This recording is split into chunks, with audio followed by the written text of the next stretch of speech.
అంటే ఎలా మారింది అంటే నేను ఇంతకు ముందు చెప్పినట్లుగా ఏదైనా సమస్య వచ్చినప్పుడు ఫెమినిస్టులు బయలుదేరడం, ఫెమినిస్టులు మాట్లాడడం చూస్తూ ఉంటాం. కానీ ఇలాంటి సమస్యలు వచ్చినప్పుడు మాట్లాడుతున్న వీళ్ళని ఒక టాక్సినస్ ఫెమినిస్టులు అనాలి. సమాజం మీద విషం చిమ్ముతున్న ఫెమినిస్టులు. ఆడవాళ్ళకి మేము భద్రత, ఆడవాళ్ళకి మేము మద్దతు అని చెబుతూనే మీరు ఇష్టం వచ్చినట్టు బతకండి, మీరు ఎట్లా బతికినా ఎవరు ఏమనరు అన్నట్టుగా మారుస్తున్న తీరు మాత్రం నిజంగా సిగ్గుచేటు. అంటే ఏ విషయం చూసుకున్నా సరే అంటే ఆడవాళ్ళ టార్గెటెడ్గానే ఇవన్నీ నడుస్తున్నాయి.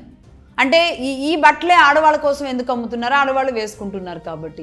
ఇవి ఆడవాళ్ళ కోసం ఎందుకు తయారు చేస్తున్నారు, మగవాళ్ళు చూస్తున్నారు కాబట్టి. సో ఇదంతా ఒక సర్కిల్.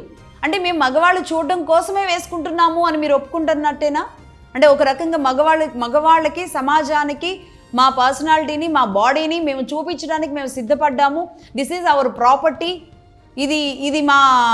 ఇది కాబట్టి మా ప్రాపర్టీ సేల్, ప్రాపర్టీ ఎస్టాబ్లిష్మెంట్ అంతా కూడా మేము ఎవ్రీడే దీన్ని మార్కెట్ చేసుకోవాలి అనేది మీ ఉద్దేశమా?